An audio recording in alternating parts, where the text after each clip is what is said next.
Bismillahirrahmanirrahim. Assalamualaikum warahmatullahi wabarakatuh. Okay, so before this, kita dah cover tentang kebarangkalian peristiwa bergabung untuk cara senaraikan peristiwa bergabung dengan macam mana kita nak kira bilangan kesudahan yang sepatutnya kita dapat daripada peristiwa bergabung. Kan?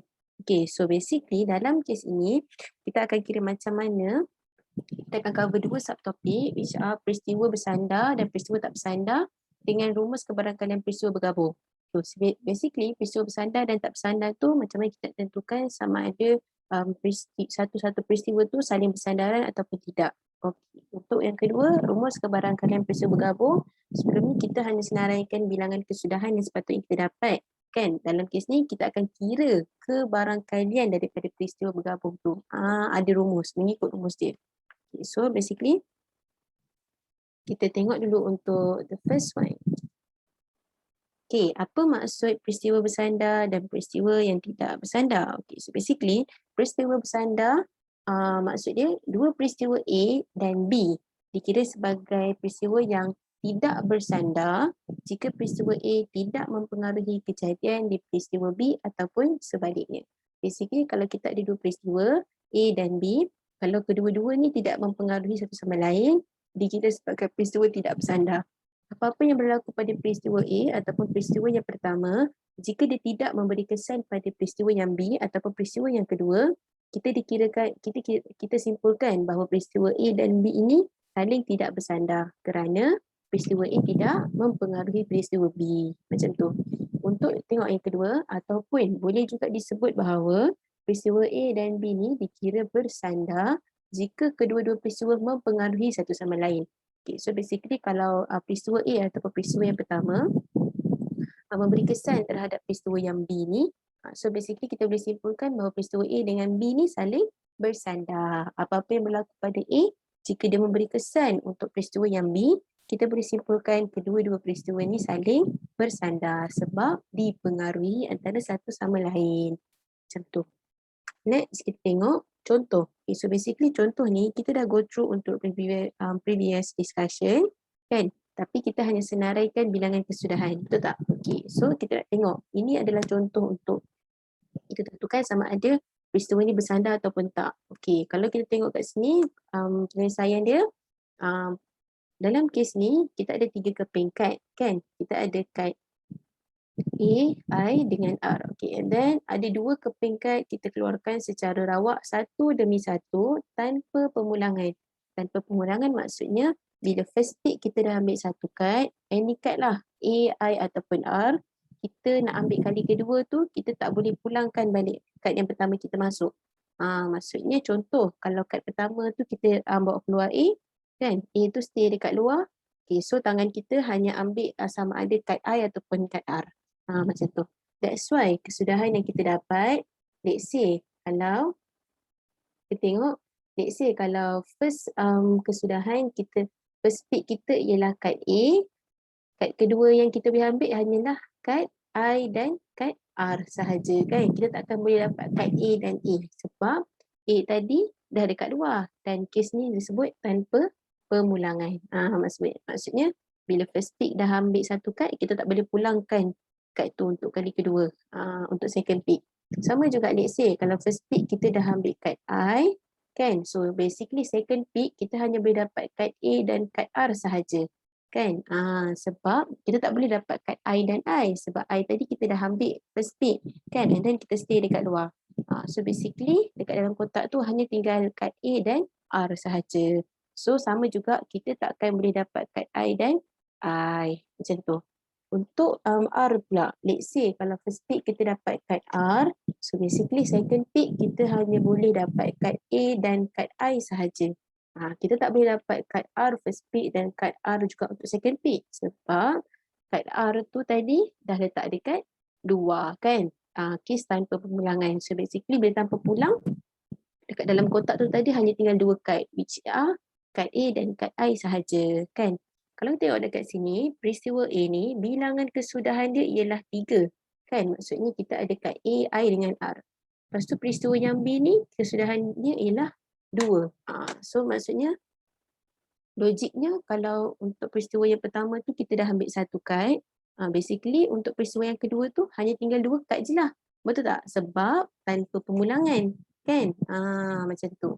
So, kita boleh simpulkan dekat sini bahawa peristiwa A dan B dikira sebagai peristiwa yang bersandar. Bersandar sebab apa? Peristiwa A tadi, you ada peluang untuk dapat 3 kad. Antara 3 kad kan kesudahan dia. Peristiwa B, possibility dia hanya 2 kad sahaja yang dia boleh dapat. Nampak tak? Dia berkurang 1. So basically kat sini kita boleh simpulkan bahawa peristiwa A dengan B ni bersandar. Ataupun nak senang nampaknya lagi, kalau awak tengok, let's say kalau first pick kita dapat kad A, second pick kita hanya boleh dapat kad I dan R sahaja. Betul tak? Kan? Kita tak boleh dapat kad A juga. So basically dia memberi kesan lah. Pengaruh dia punya relation dia, kita boleh cakap bila pick yang pertama ataupun peristiwa A you dah dapat kad A, peristiwa B kita tak boleh dapat kad A dah. Ataupun bila peristiwa pertama kita dah dapat kad I, peristiwa kedua kita dah tak boleh dapat kad I dah. Kan? Ataupun ataupun kita boleh simpulkan, let's say peristiwa pertama kita dah dapat kad R, kali kedua kita dah tak boleh dah dapat kad R. Kan? So basically apa yang berlaku pada A tu memberi kesan lah pada peristiwa yang B tu kan. Macam tu. So that's why peristiwa A dan B untuk kes ini dikira sebagai peristiwa bersandar. Next kita tengok. Tengok, okay. Basically kat sini kalau awak tengok, dalam kes ni ialah dikata dengan pemulangan. Maksud dengan pemulangan, let's say kalau awak tengok, let's say first pick kita dah dapat kad A. Kan, bila dengan pemulangan maksudnya bila kita dapat kad yang pertama, sebelum kita nak roll untuk kad yang kedua, kita nak ambil kad yang kedua, kita boleh dibenarkan untuk pulang balik kad A tu. Maksudnya. So bila let's say kalau kad yang pertama tu you dapat kad A, so possibility untuk kad kedua pun you boleh dapat kad A, kad I dan juga kad R. Macam tu. Let's say kalau macam first pick tadi you dapat kad, contoh first pick you dapat kad I. Kan? Okay. So sebelum you nak ambil kad yang kedua, you dibenarkan untuk pulang balik kad I tadi. So sekarang ni kesudahan untuk yang kedua boleh jadi you dapat kad A, kad I dan kad R juga. Macam tu. Sama juga let's say kalau first pick you dapat kad R. Kan? So second pick, sebelum you nak ambil second pick, you boleh pulang balik kad R you tadi. And then possibility untuk dapat peristiwa yang B, you boleh dapat kad A, kad I dan kad R. Basically kalau perasan dia ada AA, ada II, ada R. Beza dengan yang tadi tak ada. Sebab apa? Tadi tanpa pemulangan. Dalam kes ni dengan pemulangan. That's why lah kita ada possibility untuk dapat AA, dapat II dan dapat RR. Sebab dengan pemulangan kan. Kalau awak tengok bilangan peristiwa A ni 3. Kan? Peristiwa B pun 3. Sebab apa? Yang A tadi ada 3 lah kad awalnya. Peristiwa yang B ni macam mana boleh ada 3 pula? Sebab dengan pemulangan kan. Asalnya sebenarnya 2 je kalau kat luar. Tanpa pemulangan. Tapi sebab dalam kes ni dengan pemulangan, so sebelum berlakunya peristiwa B, letak balik dulu kad. So sekarang ni kadnya untuk peristiwa B dah jadi 3. Beza dengan yang tadi tu tak boleh. Beza dengan yang tadi tu kita sebelum ambil second pick tak boleh masuk balik kan. Dalam kes ni dengan pemulangan maksudnya masuk balik kad tu. So sekarang ni total peristiwanya jadi 3 macam tu. So kita boleh simpulkan bahawa peristiwa A dan B dikira sebagai peristiwa yang tidak bersandar. Tidak bersandar maksudnya kiranya bila dia tidak bersandar maksudnya sebab peristiwa A tadi tu kiranya ada 3 kad kan. Untuk peristiwa B pun ada 3 kad. So kiranya saling tak bersandar lah kan. Dia tak ada kaitan pun. Boleh je jadi you first dapat A and then second dapat A pun boleh je. Tak ada isu lah kat sini kan. So dalam kes ni kita boleh cakap A dengan B tu tak ada relation. Tak ada perkaitan. Ataupun A tu tidak mempengaruhi B. Ataupun secara bahasa kebarangkaliannya peristiwa A dengan B tu kira sebagai peristiwa tidak bersandar sebab saling tidak mempengaruhi. Macam tu. That's it. Kita tengok contoh yang ni. Contoh ni pun kita dah go through sebelum ni. Jantina anak untuk sebuah keluarga mempunyai 2 orang anak kan. So basically kalau kita tengok first one tu dia boleh possibility dia boleh jadi dapat anak lelaki. Boleh jadi dapat anak lelaki and then kali kedua dia boleh juga jadi dapat anak lelaki dan perempuan kan. let's say kalau kali pertama tu dia dapat anak perempuan, boleh jadi juga kali kedua tu dia dapat anak perempuan dan lelaki. Kan? So basically logik je lah. So dalam kes ni awak rasa peristiwa bersandar ataupun tak bersandar? Dikira sebagai tidak bersandar. Sebab apa? Sebab let's say kalau yang pertama tu dia dapat lelaki, ada je possibility kali kedua tu pun you dapat lelaki juga. Tak ada kaitan. Kan? Tak ada pun isu. Contoh yang pertama bila you dapat lelaki, yang kedua mesti perempuan. You takkan dapat lelaki. Kan? Tak ada isu. Boleh je. Let's say first tu lelaki ataupun perempuan, kali kedua tu pun boleh je jadi antara lelaki atau perempuan. So kiranya peristiwa yang pertama tu tak ada kaitan ataupun tidak mempengaruhi peristiwa yang kedua. Tak ada kaitan, tak ada relation. So kita boleh cakap bahawa peristiwa A dan B untuk kes ini dikira sebagai peristiwa yang tidak bersandar sebab tak ada kaitan. Macam tu. Kita tengok contoh. Okey, ini praktiskan diri. Kita tengok page 248 dekat buku teks awak. Tentukan sama ada peristiwa berikut ialah peristiwa bersandar ataupun peristiwa tak bersandar. Kita tengok contoh yang pertama. Jarum putaran roda bertuah berhenti pada sektor yang sama 2 kali berturut-turut. Okay, so awak rasa dia bersandar ke tak bersandar? Okay, basically jarum putaran roda tu, kan, awak tahu kan yang bulat tu, and then kita pusingkan dia, kan. So, tapi dalam kes ni dapat sama 2 kali berturut-turut. So, awak rasa adakah dia bersandar ataupun tak bersandar? Jawapan dia ialah tidak bersandar. Sebab apa? Sebab boleh je jadi, benda tu luck lah kiranya, betul tak? Boleh je jadi kalau let's say you roll yang pertama dapat 1, and then you roll yang kedua, tiba-tiba you dapat 2 ke 3 ke 1 ke, macam logik je kan, tak ada isu pun. Let's say yang pertama you dapat 1, yang kedua mesti you dapat 1, tak ada kan. Dia sama macam you roll dadu lah kan. Bila yang pertama you roll dapat 1, yang kedua pun you dapat 1 juga. Tiba-tiba orang kata bersandar kan peristiwa, padahal tak bersandar sebenarnya sebab memang tak ada kaitan kan. So benda-benda walaupun disebut kat sini sama 2 kali berturut-turut, basically sebenarnya tidak bersandar. Dia cuma luck je lah kat sini kan, kebetulan dia dapat sama. Tapi basically dia tak bersandar sebenarnya, kebetulan je benda-benda ni. Macam tu. Kita tengok yang kedua. Pilihan 2 orang murid lelaki daripada sekumpulan murid yang terdiri daripada 10 orang murid perempuan dan 14 orang murid lelaki secara rawak. Okay, so basically kita ada 10 orang perempuan and then 14 lelaki. Okay, so basically pilihan untuk 2 orang murid lelaki daripada kumpulan ini. Kan? Awak rasa bersandar ke tak bersandar antara peristiwa murid perempuan, antara pilihan lelaki yang antara peristiwa yang pertama, maksudnya ambilan lelaki yang pertama dengan peristiwa yang kedua, ambilan lelaki yang kedua. Awak rasa bersandar ke tak bersandar? Tengok jawapan dia. Dikira sebagai peristiwa yang bersandar. Sebab apa?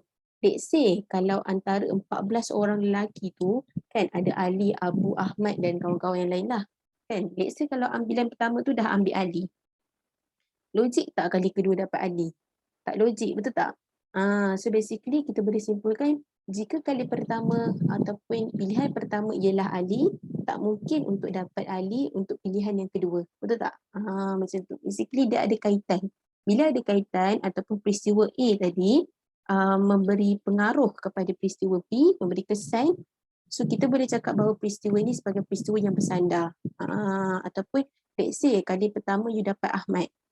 Adakah you rasa kali kedua you akan dapat Ahmad juga? Tak mungkin, betul tak? So basically dia memberi kesan, dia memberi pengaruh kan dekat situ antara ambilan pertama dengan kedua. So that's why dikira sebagai peristiwa yang bersandar. Macam tu. Kita tengok yang ketiga. Menjawab 3 soalan objektif yang mempunyai 4 pilihan jawapan. Okay, so basically kita ada 3 soalan objektif, 1, 2, 3. Ada 4 pilihan jawapan. So 1 tu ada ABCD, 2 pun ada ABCD, 3 pun ada ABCD. Jawapan masing-masing dengan betul sekiranya jawapan setiap soalan dipilih secara rawak. Okey. So basically awak rasa ada kaitan ke untuk jawab soalan 1 betul, soalan 2 betul, soalan 3 betul? Maksudnya soalan 1, 2, 3. 1, 2 dan 3 tu ada perkaitan ke? Kita tengok. Tidak bersandar. Sebab apa?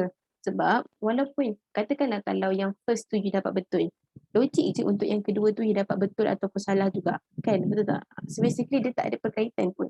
Tak ada pun isu sama ada bila satu you betul, mesti yang kedua pun you betul juga. Kan? Tak ada. Betul tak? Ataupun bila yang kedua you dapat betul, yang ketiga mesti you salah. Tak ada kaitan, betul tak? Setiap soalan tu ada pilihan jawapan masing-masing kan. So kita boleh cakap bahawa setiap pilihan jawapan untuk setiap soalan tu tidak bersandar lah kan. Dia punya peristiwa-peristiwa dia tu untuk you dapat betul ataupun salah kan. Macam tu. Okay, rumusan kebarangkalian. Kita masuk untuk rumusan kebarangkalian. Basically, rumusan kebarangkalian, revision balik. Dulu rasanya awak darjah berapa awak dah pernah belajar pasal benda ni. Kebarangkalian. Okay, bilangan peristiwa yang diinginkan bahagi dengan jumlah peristiwa. Okay, contoh, kalau kita nak dapat peristiwa kebarangkalian untuk yang A, untuk mendapat huruf A. So basically 1/3. 1 atas tu refer kepada bilangan keinginan yang kita nak. Keinginan yang kita nak ialah mendapat huruf A. So dalam kes ni A tu hanya ada 1. Betul tak? Per dengan bilangan jumlah peristiwa. Jumlah peristiwa dalam kes ni ada berapa banyak kad dalam tu. Dalam kad tu ada A, I dan R. So basically 1, 2, 3. So kira ada 3 kad lah kan. So atas tu bilangan peristiwa diinginkan 1. Bawah tu bilangan jumlah peristiwa ialah 3. Macam tu. Sama juga untuk peristiwa mendapat huruf I. Let's say dalam kes ni peristiwa yang kita inginkan ialah huruf I. Kan? Dalam kotak ni ada 1 huruf I. So 1. 3 ni melambangkan pada ada berapa banyak peristiwa dalam ni ataupun berapa banyak kad dalam ni. Ada 3 kan? So 1/3. Sama juga untuk kebarangkalian mendapat huruf R. So basically 1 ni refer kepada kad R yang ada 1. 3 ni refer kepada bilangan kad ada 3. Betul tak? Okay, macam tu. So basically kalau awak tengok kat sini, simbol dia ialah kita pakai P. PA ni refer kepada ni bahasa Inggeris probability. Probability ni kebarangkalian lah. Sama je. So probability untuk mendapat A. Macam tu. Probability mendapat I. Ataupun probability mendapat R. Macam tu maksud dia. Okay. Ni revision je. Kita tengok balik rumusan kebarangkalian peristiwa bergabung. Okay. Tadi tu kiranya rumusan kiranya kebarangkalian untuk satu-satu kad. Macam ni untuk bergabung. Kan? Kita tengok. Kebarangkalian mendapat peristiwa A dan B sama dengan kebarangkalian mendapat peristiwa A didarab dengan kebarangkalian mendapat peristiwa D. Okay, so basically let's say macam kita kan tadi ada peristiwa A dengan peristiwa B kan. Okay, kalau kita nak dapatkan kebarangkalian untuk peristiwa A dan B, peristiwa A dan B, ini contoh dan mendapat kebarangkalian mendapat peristiwa A dan B, sama juga kebarangkalian peristiwa A kita darabkan dengan kebarangkalian peristiwa B. Macam tu. Kalau kita nak dapatkan kebarangkalian A dan B. Macam tu. Okay, so kita tengok contoh. Let's say kalau dalam kes ni, kan, kirakan kebarangkalian mendapatkan A dan R. Okay, contohlah kalau kat sini dia suruh awak 2 kad dipilih tanpa pemulangan. 2 kad dipilih dengan pemulangan. Okay, so dengan pemulangan maksudnya apa? First pick tadi kita ambil 1 and then sebelum second pick kita pulang balik, letak balik kan? Macam tu. So disuruh kirakan kebarangkalian untuk mendapat kad A dan kad R ni dengan pemulangan. Kan? So contoh peristiwa yang pertama mendapat kad A ialah mendapat kad A. Peristiwa yang kedua untuk mendapat kad R. Mendapat kad R. Kan? Okay, so basically kita tengok kebarangkalian untuk peristiwa yang pertama tu ataupun peristiwa mendapat kad A ialah 1/3. 1 refer kepada kad ni, 1 and then kad dalam tu ada berapa? 3 kan? Peristiwa untuk mendapat kad kedua ialah ataupun kad R ialah huruf R dalam tu ada 1, bilangan kad ataupun jumlah kad semua tu ada 3. So kita nak kira kebarangkalian untuk mendapat kad A dan R ialah kita darabkan 1/3 darab 1/3. Kita dapat 1/9. Macam tu cara dia. Kita tengok contoh. Okey, dalam ni ada buku teks awak, muka surat 252. Kita tengok contoh, dia sebut apa? Kotak K dan kotak L masing-masing mengandungi 4 keping kad berlabel dengan huruf B, A, Y, U dan 3 kad berlabel dengan huruf 1, 2 dan 5. Sekeping kad dipilih secara rawak dari kotak K dan kotak L masing-masing. Okay, so basically kita ambil satu kad daripada kotak K, satu kad daripada kotak L. Macam tu. Dengan menyenaraikan semua kesudahan yang mungkin, hitung kebarangkalian mendapat huruf vokal dan nombor genap. Huruf vokal ni dikira sebagai peristiwa pertama dan peristiwa pertama datang daripada kotak K, kan? Peristiwa pertama. And then dapat nombor genap ni kira peristiwa yang kedua datang daripada kotak L. Okay, so dia nak suruh kita ke barangkalian mendapat peristiwa pertama dan peristiwa kedua. So basically, peristiwa pertama kena dapat peristiwa kedua lah. Kan? Sebelum tu, kena senaraikan dulu semua kesudahan yang mungkin. So basically, untuk yang pertama, disebabkan dia kata kita kebarangkalian untuk mendapat huruf vokal. So basically, peristiwa A ataupun peristiwa 1, peristiwa A kan, ataupun peristiwa 1 sama dengan huruf vokal kan, atau peristiwa yang kedua ataupun peristiwa B sama dengan nombor genap. Okay, so kiranya kesudahan kita yang first tu ialah A kan, boleh jadi awak dapat A dengan U. Lepas tu kita punya daripada kotak L ni kita hanya boleh dapat 2 sahaja. Kenapa kita tak senaraikan semua? Sebab dia nak kesudahan untuk huruf vokal dan nombor genap sahaja.